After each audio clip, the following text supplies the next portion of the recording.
everyone, and welcome to ISTE's Beyond NITK. Today we have with us Jessina Cherry and Shannon Gonsalves.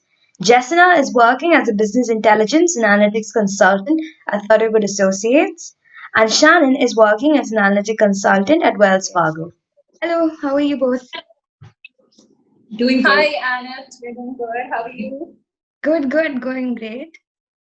So, let us start today with just a bit about yourselves. So, hi everybody. My name is Shannon, and I'm a graduate chemical engineer from the batch of 2019. I'm currently at Wells Fargo as an analytic consultant, based out of Bangalore. I've been here for a year now, and yeah, that's it about me.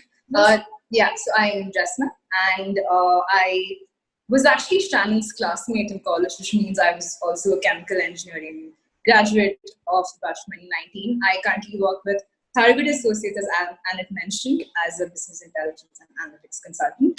And I've also been in Bangalore for a little over a year now. And yeah. How has both of your work life been so far?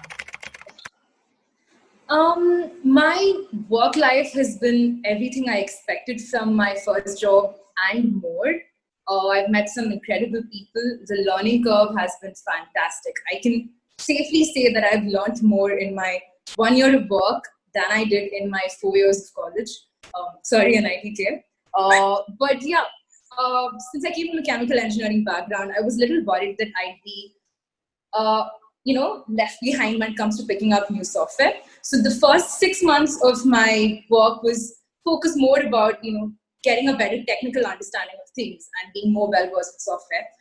And once I had the software part down pat, now I've started focusing more on the business side of things and getting a better understanding of why things are implemented the way they're implemented. So yeah, work-life-wise, it's going pretty great. Yeah, I just reiterate what Jessina is saying. So, learned a lot the last year, I'd say, more than what NITK has taught us. And it's not just professionally, I think personally also, because you have this certain independence that comes with, having a job and, living on your own and going to work. It's a different feeling from what you have at college. And the independence, learning so much. So I've picked up a lot this last year and become more confident professionally. So it's been a good year. For those who are curious, what is the major difference between the fields that you both are in? So though both of us have very different fancy sounding job profiles, in essence, both of us do the same thing. What we do is we pick up a chunk of raw data, we clean it up, we transform it to a form that's more understandable to the end user. And that remains the same across both of our jobs. But where the differences do come in is the software that's used, the business domain that we're working on, the kind of transformations that we make are entirely different because of the nature of the work that we do. In terms of business domain. Yeah. So this is where I'd say that the functions that we're performing in the organization is the same, but the setting that we're doing it in, mine is a bank versus a consultancy. So it's a little different, I'd say.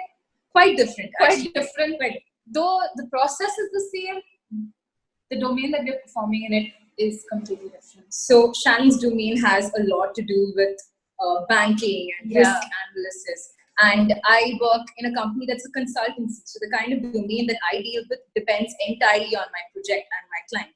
And that keeps changing. So if in the past I've worked with, say, a pharmaceutical and an FMCG, while I'm working on that project, my domain is restricted to that. But in an overall sense, it's sort of dynamic because you kind of move between you move between projects, move between using different softwares. So that way, the profile is slightly different.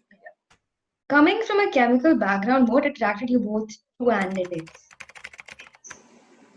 So I'd say that for chemical engineers especially, you really have just two choices. You either become a chemical engineer or you get into the field of analytics. So I think for me it was just knowing that my interest does not really lie in chemical engineering. I want to pursue a career as such. So I got into analytics through my internship. in third year, and I haven't looked back. I'm clearly liking it, so that's how I got into analytics.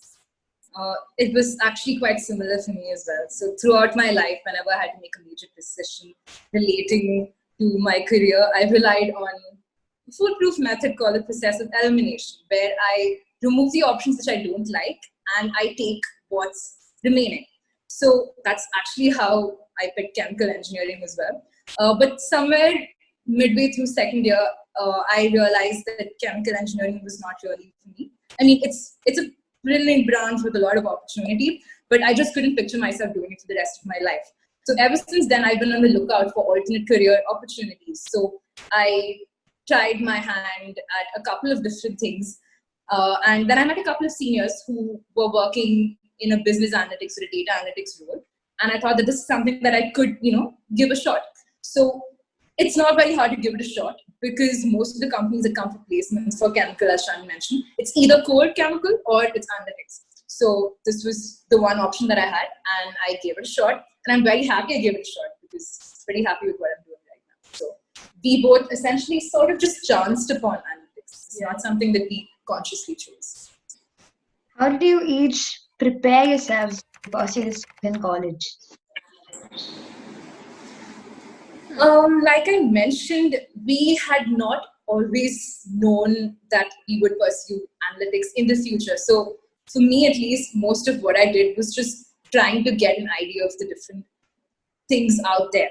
But something that did give me an idea of analytics was a couple of projects that I'd worked on. So while I was a part of ISTE's credit, I worked on 3 projects, which didn't use a lot of software. It just used basic Excel. But the idea behind the project as a whole was analyzing a bunch of data using really simple software and coming with certain conclusions. And once I worked on that, I realized this is something that I am interested in and that I could give a shot in the future. So I probably say my interest in analytics did come from certain projects that I'd worked on. Additionally, I'd done 2 internships through the course of my engineering. One of them was a core chemical internship. The second had something to do with digital marketing.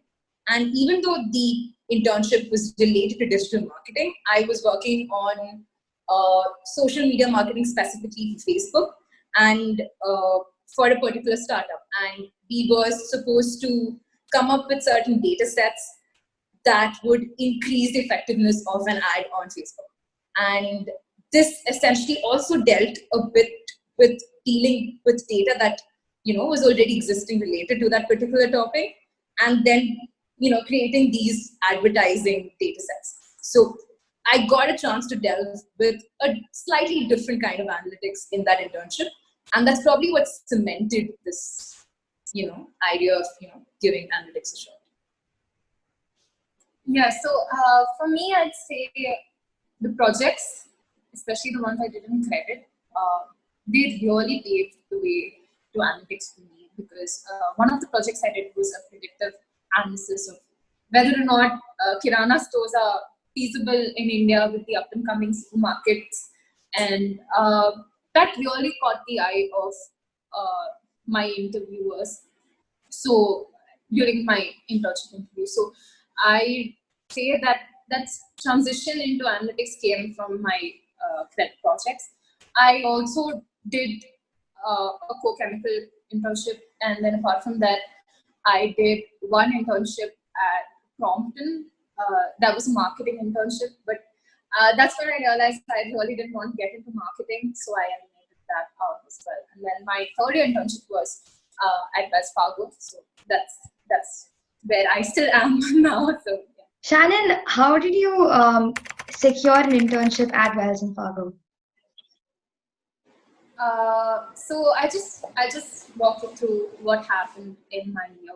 So in the third year, they had a CGPA cutoff where you could just write the aptitude test. The aptitude was just basic, not really too advanced. Couple coding questions, not too many. Basic coding questions. And after you have that aptitude cleared out of the way, you have an HR interview. So there was no technical round as such. It was just clearing the aptitude, and they have a bunch of people shortlisted for the HR interview.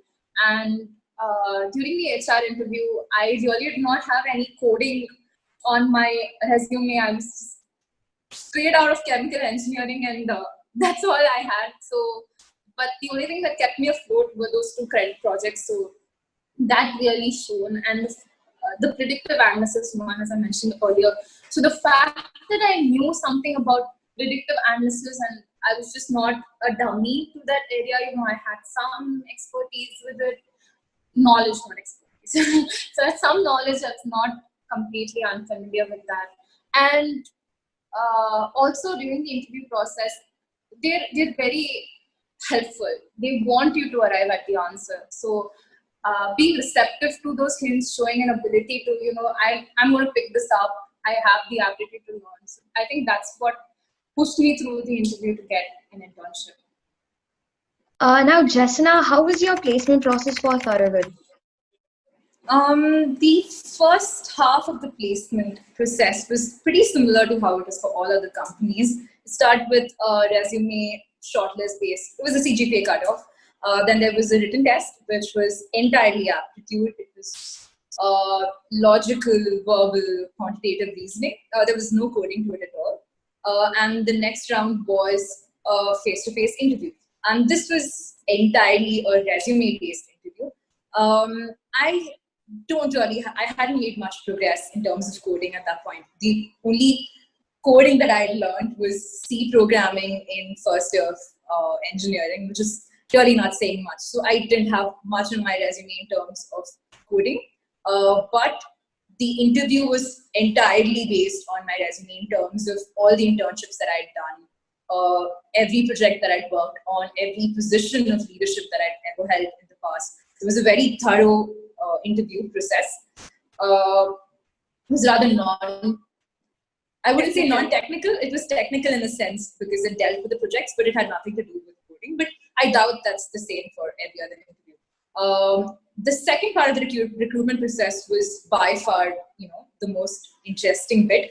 So they actually flew all the candidates, about 8 of them, to the Bangalore office, and there was a day-long series of activities that actually were part of the recruitment process, and they were all really fun, really entertaining activities, which there's no way any of us could have really prepared for it. It's something that really tested your ability to think on the spot and your, base analytical ability that had nothing to do with the amount that you had learned, technically. So that was a really fun, really different interview that I'd not really come across before. So it was good. For those who are looking to pursue a career in analytics, do you have any tips on how they can prepare to sit for these companies? Good question. So, like we mentioned, both of our interviews were quite different, and I'm sure that also differs from every other person who's gotten into the companies that we got in. But one thing I did realize as someone coming from a chemical background in an analytics company, I'm sitting for an analytics company, was that even though I didn't have very extensive coding knowledge, they gave a lot of importance to not just knowledge of coding, but an aptitude for coding. So they were looking at your aptitude and your ability to learn and pick up things as we go, rather than just, do you know C, do you know Python, do you know Java? But I feel like this may be slightly different for people who are going to sit for internships and placements in the coming years, because things are going to get a little tighter given the current situation. So having knowledge of a coding language might actually give you a very significant edge over other applicants for an analytics role. So yeah, I definitely suggest trying to pick up at least one coding language, maybe either SQL or R or Python, anything that you feel you're more comfortable with, and probably, trying to do some sort of a project related to it. You don't necessarily have to be a part of a club or work under a profit. This is just something that you can do in your free time, in the comfort of your home. Just pick up a coding language and try to implement it in any idea that you have. And I'm sure that will go a really long way in, impressing your panel at an interview. I'll just say that Python is the rage right now, especially in my organization. So if you have Python on your resume, you already clear that first very invisible shortlist that is there. So that I don't know if I'm speaking just for the banking thing, but having Python on your resume is a big plus. And I'd also say that if you have done any projects, please play to those strengths. You may think that these are insignificant and not really, worth putting on your resume. I am totally for, removing the incessant things that you put on there, like, oh, I did one course on R, so I'll put that up. That's not the way to go. If you're like utterly confident in it, just put that there. Don't put in something that you're not confident in. But also, if you've done something, don't undermine that particular project. You never know. You may think that it's something that's really insignificant, but it may catch the eyes of your interviewers. So put on things that matter. Projects matter, and learn Python is my takeaway. I think, at least in my organization, SQL is the bread and butter of any consultant. So if you are sitting for a particular company and you have your sights set on it right from the beginning, go reach out to someone who works in that company, because it's highly likely that a company would value one software over another, like as it was visible now. Like for me, it would probably be SQL more than Python, but for you, it would probably be Python more. So reach out, do your research, and then pick up something that you think you can. Do you think that the current situation will cause a change in the job availability in your respective fields? So that's actually something that it's a question we really don't have an answer to, and we've been trying to figure that out for ourselves as well.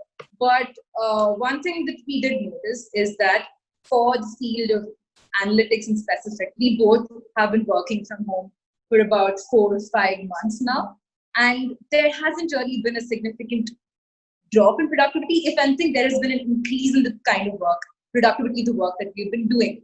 So for the field as a whole, I feel like analytics is a field that can work from home.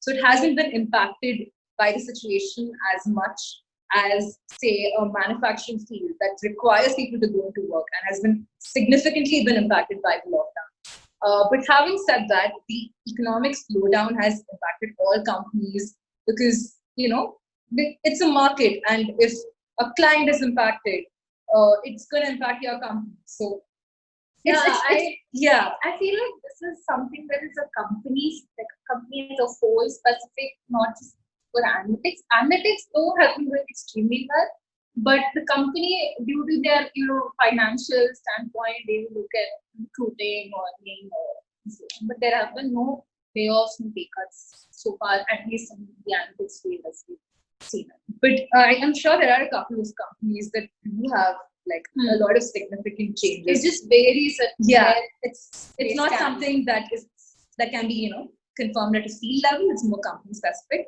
I do think the number of companies that come for placement as a whole is going to decrease. But I don't think that's something we need to be worried about. That anyone needs to be worried about. Things are going to work out.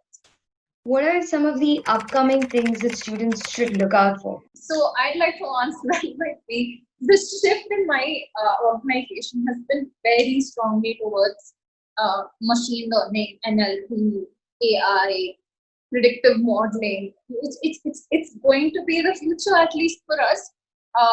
So if you do have the time, I really suggest picking that up because they're recruiting quite intensively in those fields as of now. I would think that would have died down because when we sat for recruitments, it was still a race, but it continues to be the race. In fact, even more so. So if you do have the time, I suggest just do a couple courses on ML, AI, NLP, the works, learn Python and R, do some modeling. That's the future for banking. Yeah, I actually agree. ML is quite a range. So the field that both of us work in right now, even though it's analytics, it's more descriptive analytics rather than predictive analytics. So it's more about analyzing data that has, events that have already transpired, and we're just getting insights from that data. We're not making any predictions for the future. That's probably where ML, predictive modeling comes in. and that is going to be the rage. Another shift that I've seen in a couple of analytics, firms that I've worked with is a shift towards a cloud system. So there are a lot of softwares that are cloud-based that are coming up a lot. So a lot of the softwares that I work with are cloud systems, and I've seen that shift in a lot of projects that I've worked with. So having extensive knowledge of, say, Azure systems or AWS is probably going to come in handy. Also, to add, I also like about this visualization as a tool. We tend to disregard visualization. We're all like, oh, data manipulation, oh, coding. But having knowledge of visualization tools, if you use Python, MATLAB, use Tableau, Power BI. So visual reports are also something that is gathering a lot of attention. Putting that down, you can present so much data on a visual report. So visualization is also quite a lot. So, Do you have any general advice for those who are watching? I think we should just probably recap a couple of points. Yeah. Let's see, starting with for placements and software, I think it would be beneficial for anyone sitting for placements to pick up any one or two software that they are comfortable with, because having that edge over the other candidates would be very, very, very useful for an analytics-based job. So whether that's Python, R, ML, SQL, any of it is going to be useful. So, and once you pick up a software, it would also be really helpful to, have something to show for the use of the software. So if you've picked up, say, SQL and Tableau, make a dashboard out of it, right? Just pick up any idea, no matter how easy or like simple it is. Just create a dashboard and have something to show for. And the fact that you've implemented the knowledge that you picked up is going to be a big thing. So that's where software is coming. I'd also mention that the one thing you can focus on, we kind of tend to neglect, I don't know if it's just me, it's the aptitude part of it. It's really the first barrier. So if all the softwares come in later, but if you can't clear that aptitude test, you really don't get a chance to speak and show your talents, showcase what you have. So if you have the time, do go through some aptitude questions so that you have that first round out of the way, and you can showcase what you have. And be confident in your interview. Always demonstrate an aptitude for learning. Never just give up and be like, this is beyond me. You can always be like, I'm going to pick this up.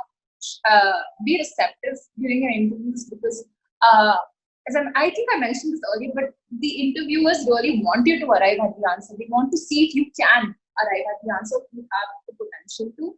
So be receptive. They tend to give hints. They tend to, edge you towards that direction. So demonstrate an aptitude for learning with confidence.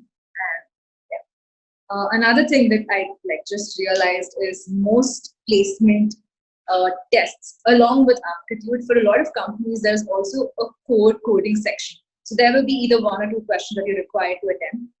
And they generally require you to code in either C, C++, or Python, if I'm not wrong. So even if core coding is not something that you will necessarily be doing at an analytics job, at least to get past the written test, you need to have a basic understanding of the language. So pick a language that you're comfortable with and practice a couple of questions, coding questions that you can,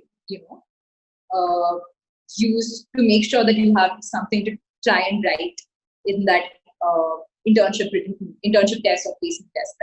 That's your first barrier to it. Another thing, like Shannon already mentioned, is no matter how much software you know and how qualified you are, if you're not able to present yourself well at an interview, if you're not confident and if you're not able to get your ideas across, it's not going to work out for you. So there is no shame in being very, very well prepared for an interview. All of you are aware of questions that will definitely be asked in an interview, which is tell me more about yourself. Yeah, and there will be why do you want to join our company? So what do you think this role is going to be about? Yes, so these are all questions that you know you are going to get. So make sure that you are well versed with an answer. It's fine if you have to write down an answer and prepare for it, practice in front of a mirror. This is going to go a long way in ensuring that your interview goes really well. Also, anything that you write on your resume, please make sure if you're writing that you know software down on your resume, make sure you know it. So if you just have some basic understanding of the software and you write that down, your lie will be caught immediately, and that's not going to look good. Anything that's on your resume, make sure you're well versed with it. Any internships you worked on, any projects that you worked on, make sure you revise it, because this might have been a couple of years ago. Make sure you have like a 1 minute brief of what you did. If they ask you to speak about it, you should be able to. You should hype that thing up. Yes. And whatever company you're sitting for, do your research on the company, right? So make sure you're reaching out to your seniors who already work there, going through placement gyan, and just seeing that your profile fits into what the company wants. If it doesn't fit in and you really want to get into the company, the way you present yourself should fit in. Yeah, exactly. So yeah, just prepare on your interview skills, and so all of you. Thank you so much, both of you, Jessina and Shannon. It was lovely talking to you both. That brings us to the end of our interview, guys. If you found this helpful, do hit the like button below. And don't forget to share and subscribe to find out about more opportunities beyond NITK.